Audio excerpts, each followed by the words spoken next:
Well, good morning, everyone. How are ya? Hope you're having a great start to your day. And we sure appreciate when you come on with us live if you can. We never, ever, ever take that for granted. And thank you for doing that. And of course, for those listening on a podcast, thank you for joining us. And Andrea, right at the top, Brahim. Let's see if Mike makes the Trinity this morning. Rosalinda, Sandy from Fergus Falls, Minnesota. Carol from West Virginia. Madeleine from Kipiwa, Quebec, Kippawa. Donna and Nick from our staff. Nellie, good morning to you. And Helga, Dan, nice to have you on. Jeanette, bonjour. Marl from Ottawa. John from Elgin, Illinois. Rolly, England. Rita, how are you? Cecilia. Fran from Orangeville. Gary, how are you, my friend from Bolton? Karen, good morning. And Jeanette, we appreciate you. Nicole from Magog, Quebec. Cecilia from Sudbury. Maria from Ottawa. Chantal from Ottawa. Diane, Thunder Bay. And who was that from Saskatchewan? I missed it. Nativity, good morning. Linda, oh, those Lindas from Chatham. Karen, Little Britain. Jocelyn, bonjour, from Sturgeon Falls. Georgie. And Thea. And Carrie from Nebraska. And Judy, how are you? Patricia. Tennessee. Deborah. Judy. Rita from Barrie, John from Owen Sound, and it's stormy there. Cynthia, how are you? Keith, my friend. Elaine, St. John's, Newfoundland. Suzanne from Edmonton. Hazel from Nova Scotia. Marianne, how are you, from London. Barbara, Cape Breton. And Vince, and from Fort Lauderdale. Who's with you there, Vince? Maureen, Diane, Lise, Anne, Manitoba, and Patricia, another Patricia, Betty, Aylmer, Kathy, Port Perry, couple more guys, so let's get going. Who is that? Oh, that's Gertie. And Sue, how are you? Carol, Mount Pearl, Newfoundland. Lise, how are you? Tammy, Penetanguishene. Cecilia, Shediaka. Marlis, you guys are great. Thanks for coming on. Mary and Cheryl. Cheryl says she loves Dr. Martin. Well, I love you too. Norma, Anne, and Karen. Lots of Karens this morning, isn't there? And Montreal, is that you, Nativity, that's saying, I don't know. Eric, hello. And I'm going to miss the rest of you guys. Sorry about that. Okay, who is that from Florida? Denise. Anyway, guys, it goes up into my clouds and I miss it. Okay, headlines. Headline Thursday. I got about 6 or 7. Okay? But let me answer a question, because yesterday I got a lot of questions. When we were talking about anemia, low iron. We did low iron and high iron. Okay? What are the causes? Okay? But people were saying, or asking me afterwards, Dr. Martin, what's the eye test? Okay, so they thought I said, when I look into a person's eye, I can tell if they're anemic. No, what I meant is you do the eye test. Look in the mirror. What do you see? Okay, because I'm very observational. Okay, I was taught, my dad, look at your patient, observe. Okay, I love that. He was right. Now, that didn't mean you dismiss labs and all that stuff. Of course not. Okay? And, but if you want, you need to be holistic. You gotta, God gave you eyes, look. Doctors don't look. I've had patients literally tell me they've gone to see their family physician and their family physician never even looked at them. They had their back turned and they were on the computer. Now ask me a question.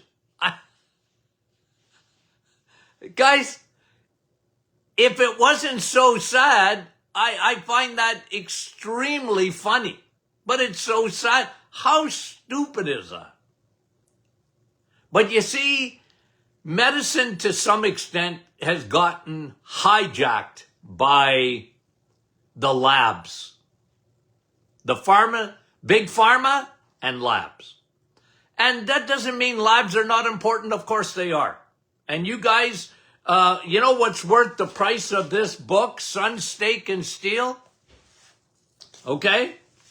You know what the price of this book is? A chapter in there on the lab tests that you need that will tell you exactly where you are and for you to interpret them. You don't need to be a rocket scientist to understand it. I simplify it. What tests are important? How to read them. Okay? How to read your own tests. And I make you look at things that ordinarily, not always, but ordinarily, most doctors are not all that interested in. Okay? Anyway.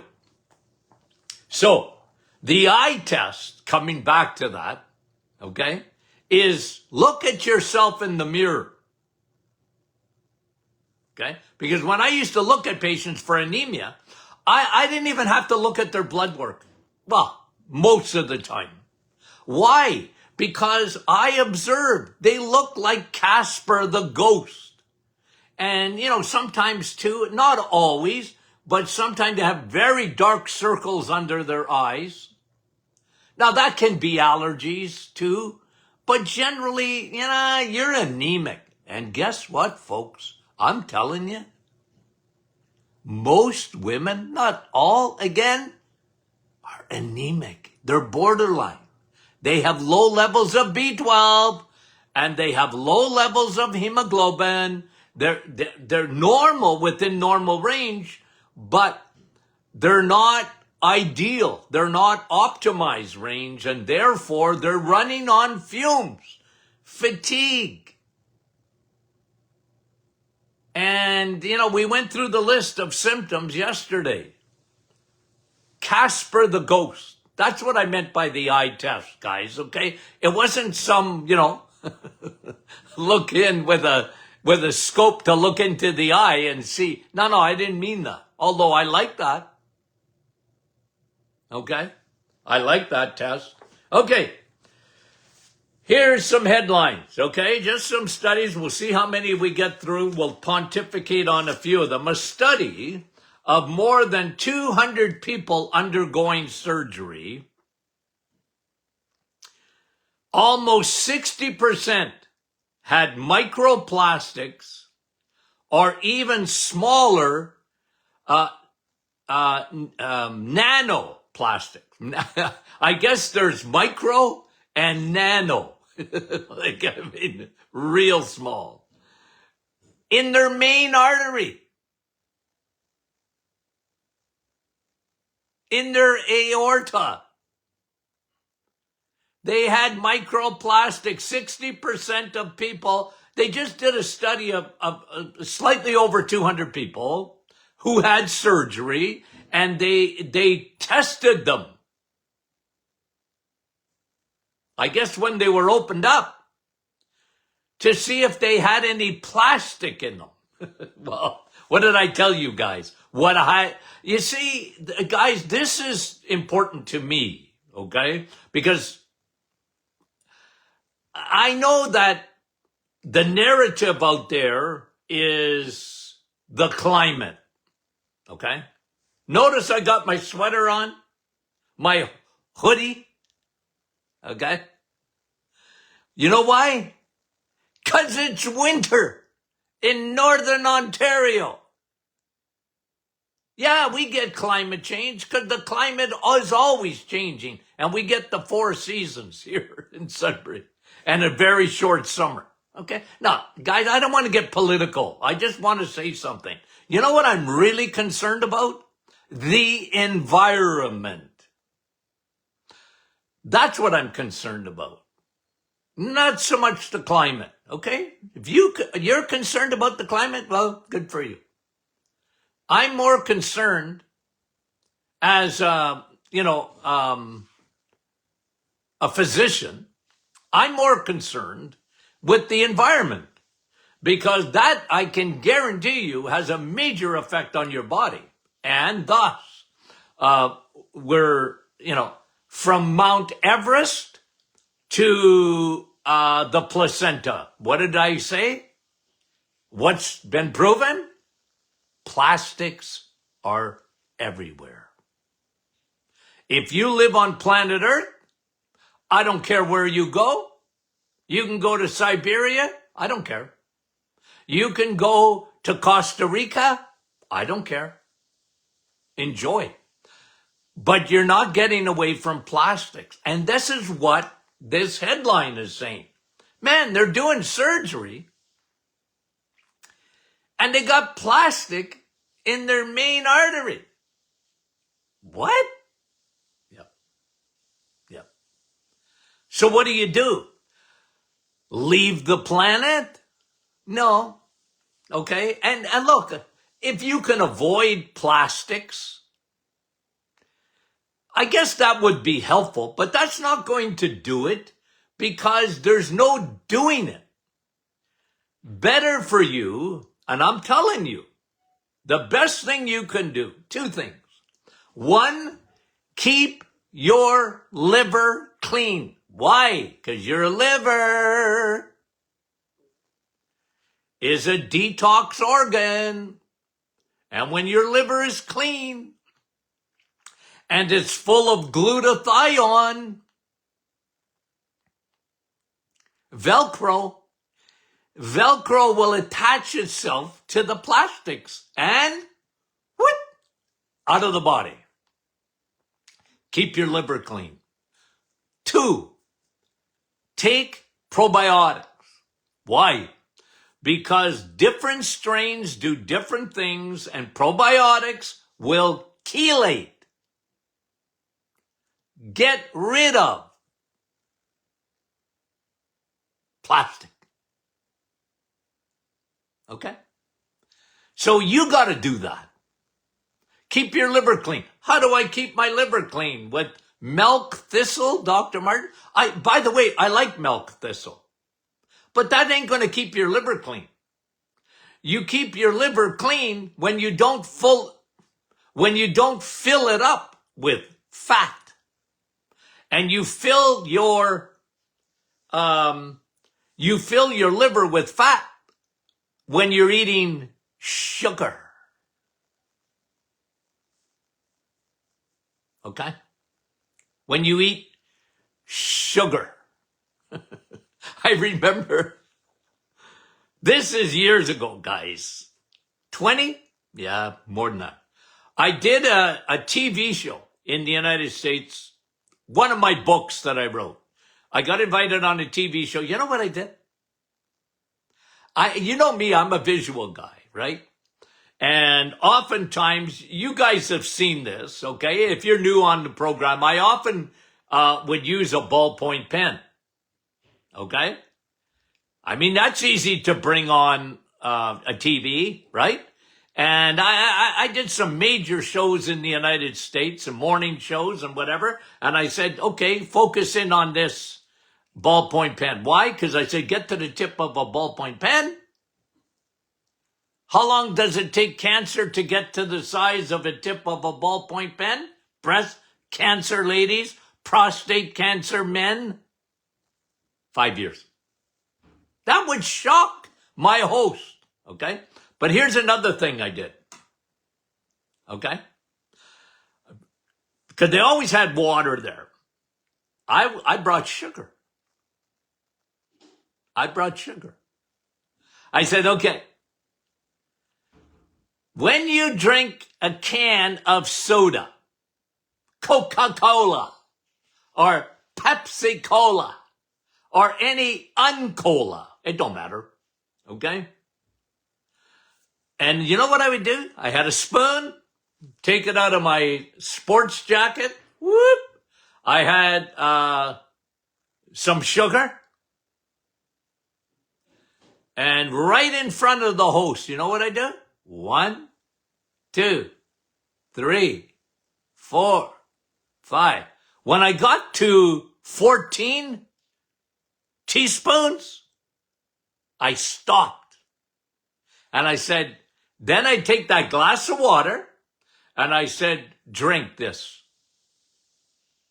And the host, of course, would say, are you kidding me? And I said, well, that's what's in every can of soda. Or fruit juice. 14 teaspoons? Yeah. Would you drink it? No. Well, what are you drinking Coke for? Or why are you drinking fruit juice? You can have some fruit, but you're meant to eat it, not to drink it. And the number one drink, by the way, in the United States and Canada, you know what it is? I mean, soda is right there, orange juice. Oh, Dr. Martin, it's Tropicana. I don't care. It's going right to your liver. You'll never get rid of plastic. I went down that whole road to tell you that. Okay? No, but seriously, guys, when you do it live like that, and I just kept pouring, teaspoon after teaspoon after teaspoon of sugar into a cup, a glass of water, they go, I wouldn't drink that. I said, I bet you drink it. Most of your viewers drink that every day. Or they start their day with orange juice or apple juice, and they think, oh, that is so good for me. No, it's not. No, it's not. Okay, so a study of more than 200 people undergoing surgery, almost 60% had microplastics or even smaller nanoplastics in the main artery. And don't fool yourself. Okay? You think, well, I don't use anything plastic. Well, that's good. I'm glad you don't. I really do. Okay? I mean that. It helps. But you ain't getting rid of every plastic. You just aren't. Okay? You just can't. Keep your liver clean. And take a broad spectrum probiotic. Okay? Okay. Oh, this was another headline I read this week. Okay? Almost 50% of people who died with COVID, okay? Now, 99% of people that died with COVID had pre-existing conditions. But almost 50% of people who died with COVID were, finish the sentence, okay? Almost 50% of people who died with COVID were, let's see. I'm going to see if you got me any answers, okay? Were what? What do you think they had? It's interesting. I don't know. My scroll isn't scrolling. They were insulin resistant. Tina, 100% right. Low in vitamin D. Yes, yes, yes. Yes. Okay, but that's not the answer I was looking for. Obese, yes. Diabetic, Francis, that's the one I was looking at. Okay, Rita, you got it right. Okay? Carboholics, 100%, Josh. Insulin resistant. Well, you can't be a diabetic unless you're insulin resistant. Okay? So you guys are all so smart. It's unbelievable. You got it. Derek. And guys, I didn't even finish the headline. They've broken down. It's unreal now. They're doing real post-COVID analysis. Finally. Okay? Here's what they thought. Okay? Almost 50% of the people who died of COVID, with COVID, were diabetic. Almost 90% were low in vitamin D. We had vitamin D in our hands. We had it, and we didn't use it. Ooh! You want to see me get a post-COVID headache? A post-COVID migraine? We had vitamin D, and we didn't use it because it didn't fit the narrative.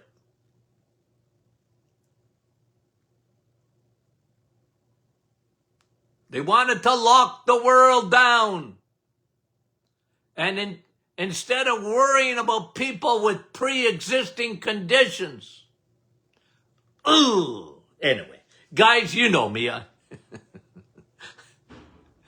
If you want to go back, how many years has it been now? Well, 2020 and 2021, and see the stupidity. But they weren't listening. I said, did I not? Let's bring, it would have cost us less. It would have cost us less. Seriously.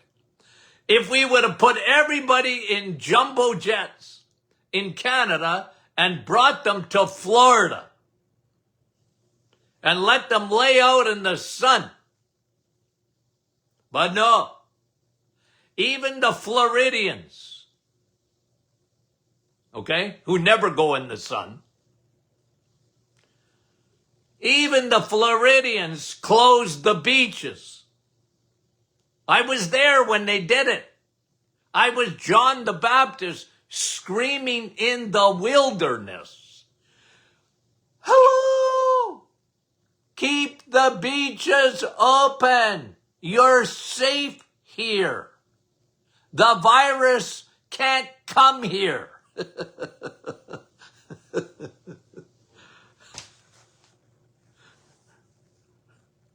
Oh, I get the headache. Okay, I'll stop. No, I got a couple of more. Okay, not stopping quite yet. Okay, let me give you another headline here. Oh, back to sugar. Here's a new one. Sugar exposure in utero. Okay? And for the first 1,000 days after, okay, sugar exposure in utero. Okay? Meaning, mommy is consuming sugar while she's pregnant. Okay? That's what that means. Okay? Baby, okay? Baby is exposed to sugar. What mommy eats, baby gets. True or false? Of course that's true. right? Now, listen to this, okay? Here's the headline. Sugar exposure in utero and first 1,000 days of life. Okay? One of the reasons I was so much against, guys, go back to the 70s. Okay? Go back to, I've been around a long time, guys. I was in practice for a long time. Go back to the 70s. I was screaming blue murder. Why? Formula. And the world is unbelievable when it lies. Don't you hate that? They lied to mummies. We found something better than breast milk. That lasted, guys, for about 10 years. I was there. I watched them say it. And they had all these formulas. The doctor would give them out. This is fortified. Therefore, it's better than breast milk. And the world convinced a lot of people, a lot of women, okay? I was screaming because what? Better than breast milk? Are you kidding me?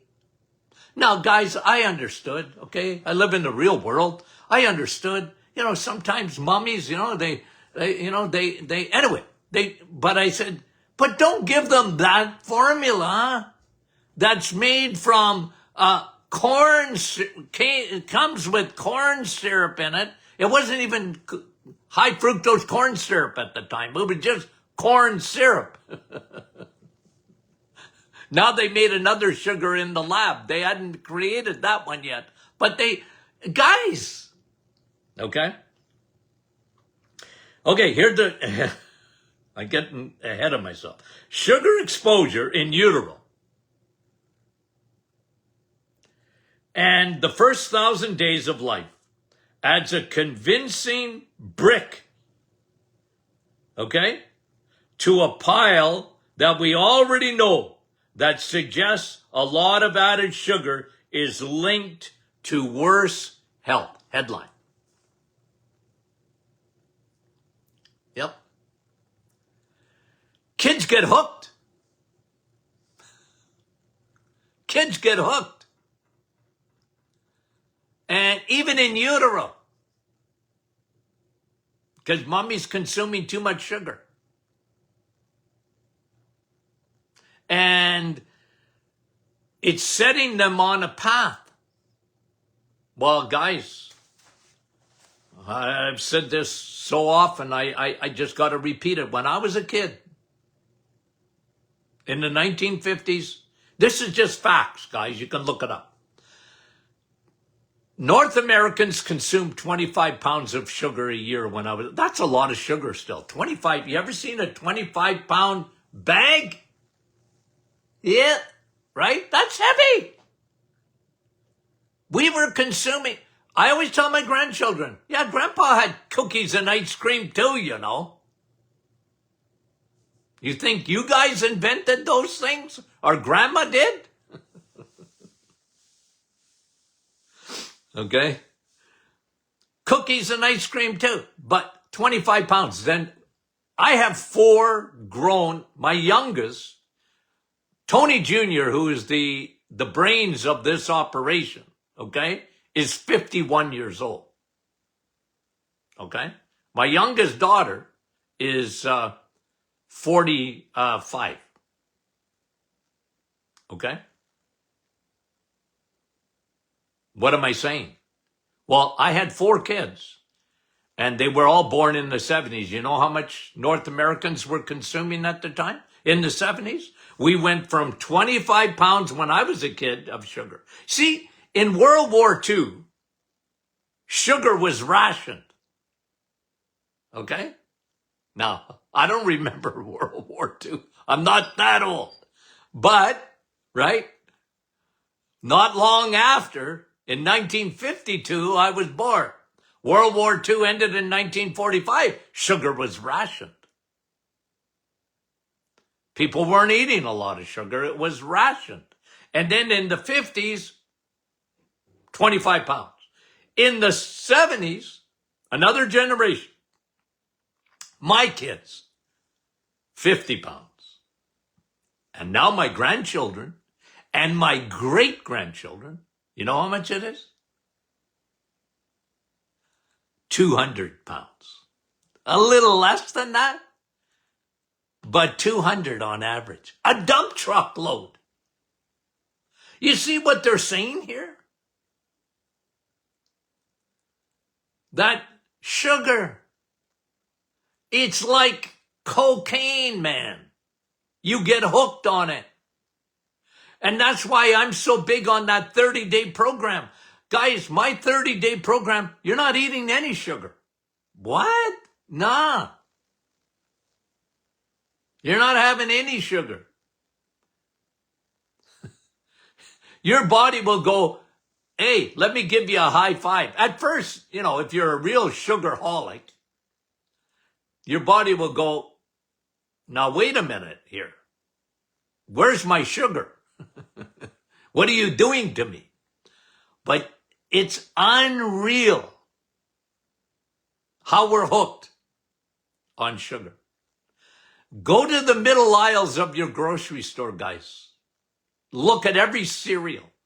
Look at every cookie. Look at every cracker. Look at every whatever you look at. Crappy dinner or whatever. It's sugar, sugar, sugar. And they couch it. They lie about it. They name it something else, or they give it a name that sounds good, Nah, none of it is good. You don't need it. If you never had an ounce of sugar again, you would do very well. Okay? You do very well. I'm not saying you're never going to have sugar. If it's your birthday and you want to have a piece of cake, come on, what do you want me to do? Tell you to leave the planet? No, I'm not doing that. I'm just telling you, you don't need even an ounce of it because you can eat steak. And if your body needs sugar from steak, your body will turn steak into sugar.